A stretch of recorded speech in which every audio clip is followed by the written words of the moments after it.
नमस्कार दोस्तों, परीक्षा जंक्शन यूट्यूब चैनल पर आप लोगों का बहुत बहुत स्वागत है। आज हम लोग चलने जा रहे हैं एक ऐसे मुद्दे पर चर्चा करने के लिए जो भारत ही नहीं वरन पूरे दुनिया में भी चर्चा का विषय बना हुआ है। तो उस चर्चा का विषय कौन सा है? उस चर्चा का विषय है बांग्लादेश, जहां पर अभी पिछले एक महीनों से भारी उथल पुथल मचा हुआ है और वहां की प्रधानमंत्री वर्तमान समय में भारत में शरण ली हुई है, क्योंकि उनके समय काल में भारत के साथ उनके रिश्ते बहुत ही अच्छे, बांग्लादेश के साथ हमारे रिश्ते बहुत ही अच्छे रहे थे। तो देखते हैं कि पिछले 5 अगस्त से अभी तक की स्थिति बांग्लादेश में क्या रही है और उसका भारत पर क्या इफेक्ट पड़ने वाला है, भारत पर उसका क्या इफेक्ट पड़ रहा है। तो इसके लिए सबसे पहले हम बांग्लादेश की स्थिति, उसका बैकग्राउंड, उसकी पृष्ठभूमि क्या है, इस बारे में थोड़ा बहुत जान लेते हैं। इसके पश्चात वहां पर उथल पुथल हुआ, तख्ता पलट जो हुआ, उसका भारत की स्थिति पर, भारत के साथ भारत पर क्या इफेक्ट पड़ने वाला है, उस पर हम लोग चर्चा करेंगे। आइए देखते हैं। ये देख रहे हैं कि ये इंडिया का, बांग्लादेश पड़ोसी मुल्क है, बगल का देश है। यह तीन तरफ से क्या है, इंडिया से घिरा हुआ है। क्या है? तीन तरफ से इंडिया से घिरा हुआ है और एक तरफ यह बंगाल की खाड़ी है, अर्थात यह इंडिया का पड़ोसी राष्ट्र है और तीन तरफ से इंडिया से घिरा हुआ है, अर्थात वहां कुछ भी होगा उसका बहुत ज्यादा इफेक्ट भारत पर पड़ेगा। अब हम देखते हैं कि बांग्लादेश की पृष्ठभूमि अर्थात बांग्लादेश में है क्या। देखते हैं बांग्लादेश की जो आबादी है वह 17.12 करोड़ अर्थात अप्रॉक्स 17.25 करोड़ के आसपास बांग्लादेश की आबादी है, जिसमें से अल्पसंख्यक हिंदू जो हैं इनकी आबादी है 1.31 करोड़ अर्थात यह अप्रॉक्स 7.96 अर्थात 8% के अप्रॉक्स जो हैं सो हिंदू वहां पर अल्पसंख्यक हैं। इसके अलावा अन्य जो अल्पसंख्यक हैं वो हैं बौद्ध और ईसाई। इनकी आबादी 1% से भी कम है। तो यहाँ बड़ी आबादी वाला अल्पसंख्यक कौन है? हिंदू है। इसके अलावा और कौन कौन है? बौद्ध हैं और ईसाई हैं। वहां पर मुसलमानों का परसेंटेज जो है तो 91% है, अर्थात वहां पर 91% मुस्लिम है और इसके अलावा 9% जो है वहां पर माइनॉरिटीज है। और बांग्लादेश का जो जनसंख्या घनत्व है ये हाई डेंसिटी वाला देश है। क्या है? हाई डेंसिटी वाला। देखते हैं 1333 व्यक्ति प्रति वर्ग किलोमीटर है। भारत में कितना है? 488 है। पाकिस्तान में कितना है? 326 है। श्रीलंका में कितना है? 368 है। इसके बनिस्पत देखते हैं तो हाई डेंसिटी अर्थात इससे 3 गुनी आप मतलब डेंसिटी जो है यहाँ पर बांग्लादेश की ज्यादा है। बांग्लादेश की सीमा भारत, चूंकि भारत से तीन तरफ से वो घिरा हुआ है, इस कारण वो असम से, पश्चिम बंगाल से, मिजोरम से, मेघालय से और त्रिपुरा से घिरा हुआ है। और वहां का जो प्रमुख उद्योग है वो क्या है? कपड़ा उद्योग। क्या क्या है? कपड़ा उद्योग। और वहां की लगभग 70% जो व्यवसाय होता है, 70% प्लस, वो किससे जुड़ा हुआ है? वो कपड़ा व्यवसाय से ही जुड़ा हुआ है। और निर्यात जो होता है, क्या निर्यात जो होता है उसके कुल व्यापारिक निर्यात का, उसमें 77% क्या है? ये गारमेंट्स से ही, गारमेंट्स इंडस्ट्री से ही जुड़ा हुआ है। सकल घरेलू उत्पाद में कृषि का योगदान 12.91 है, उद्योग का 33.90 है और सेवा का क्या है? सेवा का 53.40 है। गरीबी रेखा के नीचे की जनसंख्या 18.7% है। और वहां पर राजनीति का एकात्मक प्रणाली है, unitary form of government. Bharat में क्या है? संघीय प्रणाली है, अर्थात हमारे यहाँ पर राज्य हैं और केंद्र है। वहां पर सारी शक्ति जो है केंद्र में ही निहित है, वहां पर राज्यों का कोई कंसेप्ट नहीं है। सारी शक्ति कहाँ है? एक ही राज्य में, सेंटर में ही निहित है। यहाँ पर प्रशासनिक दृष्टि से इस पूरे बंगाल को 8 विभागों में बांट दिया गया, ना कि राज्य में। जब इच्छा होगा सेंटर इसको अपना पावर देगा, जब इच्छा होगा पावर छीन सकता है। जबकि भारत में जो राज्य हैं, राज्य और संघ दोनों शक्तियां जो प्राप्त करते हैं वो संविधान से शक्तियां प्राप्त करते हैं। जबकि एक एक प्रणाली में शक्तियां संघ जब इच्छा होगा तो ट्रांसफर करेगा, जब इच्छा होगा तो उस शक्ति को वापस ले लेगा। और वहां पर एकात्मक प्रणाली है और पूरे बंगाल को 8 विभागों में बांट दिया गया है। बांग्लादेश जो निर्यात करता है सबसे ज्यादा पश्चिमी देशों को निर्यात करता है। इसके सबसे ज्यादा इसके साझेदार देश हैं जर्मनी। जर्मनी को 16% यह निर्यात करता है। उसके पश्चात है यूएसए और यूके। अर्थात निर्यात ये पश्चिमी देशों को करता है और आयात साझेदार जहां से वो आयात करता है सबसे ज्यादा वो आयात चाइना से करता है, उसके बाद भारत से करता है, तत्पश्चात वो सिंगापुर से करता है। अर्थात भारत का जो वहां पर भारत जो निर्यात करता है, भारत से ज्यादा वहां पर निर्यात कौन करता है? चीन करता है। उसके पश्चात भारत का जगह पोजीशन आता है। वर्तमान में देखते हैं बांग्लादेश में संकट के कारण क्या है। तो इसके पीछे कारण क्या है कि बांग्लादेश का जो जन्म हुआ था, तो भारत जब आजाद हुआ था तो भारत को 2 भागों में बांट दिया गया था। तो यहां पर देखते हैं, यह मान लेते हैं कि भारत का मानचित्र है, ये मान लेते टूटी फूटी भाषा में मानचित्र। ये पश्चिमी पाक हो गया, ये पाकिस्तान है, ये पश्चिमी पाकिस्तान है और ये पूर्वी पाकिस्तान है। तो भारत जब आजाद हुआ, जो मुस्लिम बाहुल एरिया था वो पाकिस्तान में चला गया और हिंदू बाहुल एरिया भारत में रहा। अब यहाँ की जुबान जो थी वो उर्दू थी। यहाँ के लोग अपने को विशिष्ट समझते थे और पूर्वी बंगाल की जो जुआ थी वो बंगाली भाषा थी। अब यहाँ पर जो पॉलिटिक्स में था, वो वहां पर पंजाबी लोगों का क्या था? होल्ड था। पंजाबी लोगों का होल्ड था, बंगाली लोगों की यहाँ पर पूछ नहीं थी और यहाँ पर बराबर तख्तापलट होते रहा। 1971 में क्या होता है कि शेख मुजीबुर रहमान की पार्टी यहाँ पर पूर्ण बहुमत से चुनाव जीत जाती है। अर्थात जो चुनाव होता है, बंगाल की सारा सीट वही जीत गया। फिर भी बहुमत में आने के बावजूद भी जो पाकिस्तान जाते हैं शपथ ग्रहण करने के लिए, तो उनको पकड़ के जेल में डाल दिया जाता है। जेल में डालने के बाद ज्यों ही उनको जेल में डाला जाता है, त्यों ही यहाँ पर इसके खिलाफ विरोध प्रदर्शन शुरू हो जाता है। विरोध प्रदर्शन को दबाने के लिए पाकिस्तान यहाँ पर हस्तक्षेप करता है, अपनी आर्मी को भेजता है और यहाँ पर उत्पात मचाना शुरू करता है। यहाँ से लोग भागकर शरणार्थी के रूप में इंडिया पर आने लगे, जिस कारण भारत पर अतिरिक्त दबाव बढ़ गया। अंततः यह इसका इंटरनल मामला ना होकर ये क्या हो गया, ये वैश्विक मामला हो गया। तो भारत ने भी इसमें हस्तक्षेप किया और मुक्ति वाहिनी के सहयोग से बांग्लादेश आजाद हुआ। ठीक, बांग्लादेश जब आजाद हुआ तो यहाँ पर मुजीबुर रहमान की सरकार बनी। बाद में तख्तापलट करके उनकी हत्या कर दी गई। हत्या जब कर दी गई, जब वहां पर 1990 के पश्चात पुनः लोकतंत्र की बहाली होता है और शेख हसीना की सरकार आती है, तो 1975 से ही देखते हैं कि यहाँ पर 80% तक, अभी बाद में घटा के 30% कर दिया गया, 80% तक वहां पर जो नौकरियां थी वो आरक्षित थी। अर्थात जिन्होंने मुक्ति वाहिनी में सहयोग दिया था, अर्थात वहां की स्वतंत्रता की लड़ाई लड़ी थी, उनके बच्चे को 80% तक। जब विरोध प्रदर्शन हुआ तो पहले 60 से 80 हुआ, फिर धीरे धीरे से इसे घटाया जाने लगा और लास्ट में 30% पर आकर यह रुक गया। क्या हुआ? 30% पर आकर रुक गया। अब है कि जब शिक्षा का 90 के दशक के पश्चात बांग्लादेश में भी शिक्षा का स्तर बढ़ने लगा, वहां के लोग भी पढ़ लिख के वहां पर नौकरियां खोजने लगे। जो जो नौकरियां खोजने लगे, उनका विरोध प्रदर्शन बढ़ता गया। उनका विरोध का आधार था कि आरक्षण के तहत अयोग्य लोगों को मौका दिया जा रहा। आखिर ये अयोग्य लोग बांग्लादेश को किस तरफ ले जाएंगे, विकास की तरफ या पीछे की तरफ? क्योंकि ये शुरुआती स्तर पर आरक्षण तो ठीक था, लेकिन इतने बड़े पैमाने पर आरक्षण हम देखकर कहीं ना कहीं अयोग्य लोगों को ही प्रमोट कर रहे हैं, क्योंकि उनका आरोप था कि इसके माध्यम से अयोग्य लोगों को प्रमोट किया जा रहा है।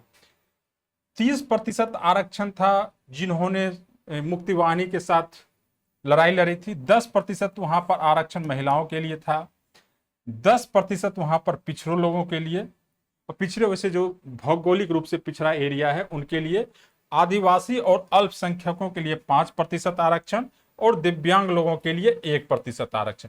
एक कुल मिला के 56% हो गया। अर्थात सामान्य वर्ग के लिए मात्र 44% सीट बचा था।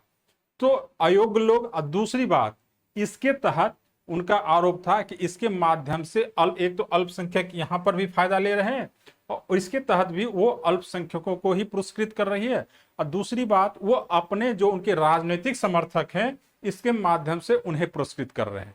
तो इनका आरोप क्या था कि इसके माध्यम से अयोग्य लोग नौकरी में जा रहे हैं, दूसरा वो अपने भाई भतीजावाद को प्रमोट कर रहे हैं, तीसरा इससे अल्पसंख्यकों को भी आगे बढ़ाया जा रहा है और बहुसंख्यक जो आबादी है वो इसमें नहीं जा पा रही है। इस आधार पर उनका विरोध प्रदर्शन शुरू होता है। विरोध जब प्रदर्शन शुरू होता है तो बांग्लादेश सरकार ने इसे घटाकर 7% कर दिया। क्या कर दिया? 7% का 2018 में। जो ही 7% किया गया कि वहां के हाई कोर्ट ने इस 56% को पुनः बहाल कर दिया। जो ही हाई कोर्ट ने 56% को बहाल किया, फिर से विरोध प्रदर्शन शुरू हो गया और इस मुद्दे को वहां के सुप्रीम कोर्ट में ले जाया गया।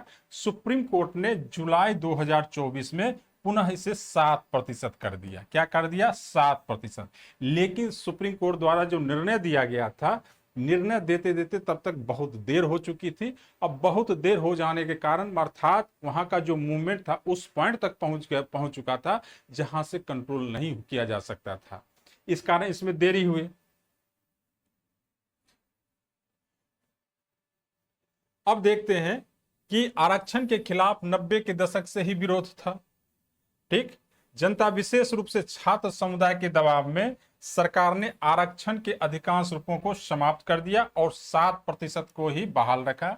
लेकिन हाई कोर्ट ने क्या किया? इसे पुनः बहाल कर दिया। फिर इसे सुप्रीम कोर्ट ले जाया गया और सुप्रीम कोर्ट ने 21 जुलाई 2024 को 93% अर्थात 7% आरक्षण को रहने दिया गया और 93% क्या किया गया? 93% अर्थात वहां सामान्य वर्ग के लिए कि आप आइए कंपटीशन कीजिए और नौकरियां ले जाइए, जिसमें से अल्पसंख्यकों के लिए 1%, दिव्यांग के लिए 1% और स्वतंत्रता सेनानियों के लिए 5% था। ठीक, अब बाहरी प्रभाव अमेरिका और चीन। चूंकि बांग्लादेश स्ट्रेटेजिकली ऐसे जगह पर है जहां पर जिसका कब्जा रहेगा, चूंकि वह उस राष्ट्र बंगाल की खाड़ी और हिंद महासागर होकर जो इंटरनेशनल ट्रेड होता है वो एक स्ट्रेटेजिक पॉइंट पर है और स्ट्रेटेजिक पॉइंट पर होने के कारण ही वहां पर एक सेंट मार्टिन द्वीप है जिस पर अमेरिका की नजर थी और अमेरिका की नजर थी और चाइना भी वहां इंटरेस्ट ले रहा था और पाकिस्तान भी वहां पर इंटरेस्ट ले रहा था। तो पाकिस्तान ने क्या किया? वहां पर कट्टरपंथी तत्वों को प्रमोट किया। क्या किया? कट्टरपंथी तत्वों को प्रमोट किया। अमेरिका और चीन के बीच प्रतिस्पर्धा अर्थात उस ट्रेड पॉइंट पर चीन का कब्जा रहेगा या अमेरिका का कब्जा रहेगा।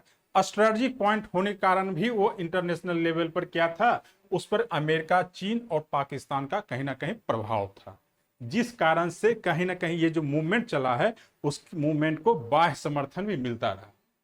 बेरोजगारी, वहां के लोग पढ़ लिख तो लेते थे, मैनुअल वर्क कपड़ा उद्योग में तो उन्हें मिल जाता था, लेकिन बेहतर नौकरी उन्हें नहीं मिल रहा था और बांग्लादेश सरकार से उन्हें अपेक्षा थी कि इस स्थिति को लाएं, लेकिन उन्हें क्रमशः इसमें लगातार उसमें निराशा ही मिलती जा रही थी।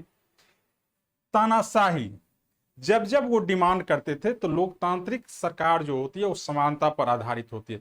पहला तो नौकरी के स्तर पर वो भेदभाव, दूसरा लोकतंत्र में लोगों की अभिव्यक्ति की स्वतंत्रता होती है। जब वहां पर कोई डिमांड किया जाता था उसे पकड़ के वो क्या करती थी? जेल में डाल दिया जाता था, अर्थात अपनी तानाशाही प्रवृत्ति।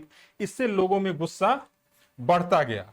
साथ ही साथ जब लोग विरोध प्रदर्शन कर रहे तो उन्हें रजाकार शब्द से संबोधित किया गया। रजाकार का अर्थ होता है देशद्रोही, अर्थात खाता देश का है, गुण विदेश का गाता है। तो वहां पर शेख हसीना ने इनके लिए रजाकार शब्द का प्रयोग किया और रजाकार शब्द का जो ही प्रयोग उन्होंने इन लोगों के लिए किया, चूंकि ये अपने हक और अधिकार के लिए लड़ रहे थे, समानता के लिए लड़ रहे थे, चूंकि आरक्षण में उन्हें लग रहा था कि असमानता है, वो अपने हक और लोकतांत्रिक अधिकारों के लिए लड़ रहे थे। जब उन्हें रजाकार कह के उनकी गरिमा के खिलाफ ये बात गया तो ये उनका विद्रोह और भड़क गया। ठीक, ये सारे कारण रहे थे उनके मूवमेंट के आगे बढ़ने की। एक स्थिति 5 अगस्त को ऐसी आई कि शेख हसीना को शॉर्ट नोटिस पर बांग्लादेश छोड़कर भारत में शरण लेना पड़ा। अब चूंकि शासन लगातार 3 टर्म तक 15 वर्ष तक वो शासन की थी, तो भारत के साथ उनके रिश्ते बहुत अच्छे थे और उनके शासनकाल में कई मामलों को हमने उनके साथ सॉर्ट आउट किया, नॉर्थ ईस्ट के उग्रवाद पर कंट्रोल किया। और जब वहाँ पर जब वो शॉर्ट नोटिस के बाद वहाँ से बाहर इंडिया आ गई, तो वहाँ पर अंतरिम सरकार, सेना ने अंतरिम सरकार बनाया, जिससे कि वहाँ पर पुनः अब क्या क्या इसका इफेक्ट पड़ेगा ये अब देखते हैं। इस्लामिक चरमपंथी पुनः अपना सिर उठाने लगेंगे। वहां पर आईएसआई का प्रभाव है, जमाते इस्लामी नामक संगठन वहां पर भी है, जो चरमपंथी है। क्या है? इस्लामिक चरमपंथी है। वो फिर क्या हुआ, उनका अस्तित्व फिर उभरने लगा है। अब ज्यों ही इस्लामिक चरमपंथी अर्थात उनका उभार होगा, वहां पर आईएसआई की वहां पर इंटरेस्ट बढ़ेगा, चाइना वहां पर आएगा। और चूंकि उसके पड़ोस में ही हमारा नॉर्थ ईस्ट रहा है, जो कि पहले उग्रवाद से प्रभावित रहा है, तो कहीं ना कहीं फिर से क्या होगा, भारत की आंतरिक जो सुरक्षा थी, आंतरिक अर्थात उल्फा के पहले क्या नेता करते थे, भारत में कांड करके जाकर बांग्लादेश में शरण ले लेते थे। तो जब शेख हसीना आई तो इन सब पर कंट्रोल किया था। अब जब उनके विरोधी विपक्ष की सरकार वहां पर बनेगी, तो क्या होगा, भारत की आंतरिक सुरक्षा को पुनः चुनौती मिलेगा। शरणार्थी, अब वहां पर जब चरमपंथी तत्व बढ़ेंगे, तो वहां के जो अल्पसंख्यक हैं उन पर हमले भी हुए। ये जो मूवमेंट चल रहा था, तो ये लोकतांत्रिक मूवमेंट ना हो के क्या हुआ था, इस दरमियान अल्पसंख्यकों पर हमले होने लगे। अल्पसंख्यक और सुरक्षा की स्थिति में क्या होता है, वहां बांग्लादेश से निकलकर भारत आ जाता है। और ऐसी ही स्थिति रही तो वहां भारत में क्या होगी, शरणार्थी की समस्या बढ़ेगी। और जब भारत में ऐसे ही 5 करोड़ बांग्लादेशी हैं, और उन बांग्लादेशी अर्थात जो हमारे यहाँ रिसोर्सेस हैं, उस रिसोर्सेस पे वो अतिरिक्त भार हैं, तो पुनः शरणार्थी की समस्या बढ़ेगी, जो हमारे रिसोर्सेज पर अतिरिक्त भार बढ़ता जाएगा। हम अपने रिसोर्सेज को अपने नागरिकों पर खर्च करें या सिर्फ शरणार्थियों पर। ऐसे ही पहले से हम उनके 5 लाख शरणार्थी को ढो रहे हैं, अब और ज्यादा करने की स्थिति हमारी नहीं है।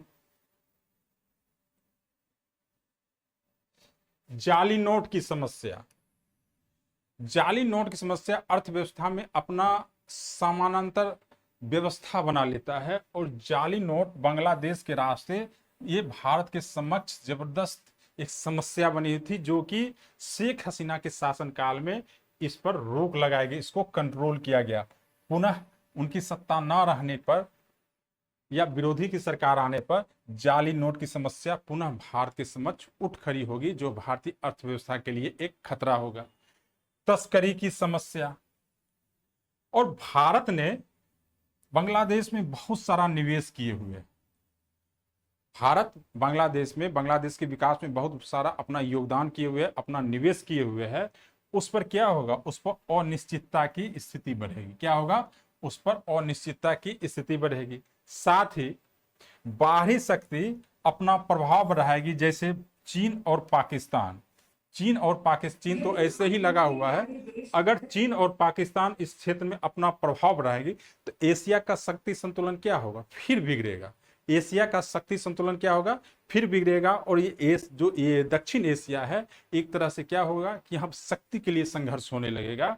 और इसमें इस चीज में कौन लगा हुआ है, इस चीज में चीन और पाकिस्तान लगा हुआ है, जो भारत के लिए एक चुनौती होगा। साथ ही साथ BVIN की गतिविधियां कमजोर होगी।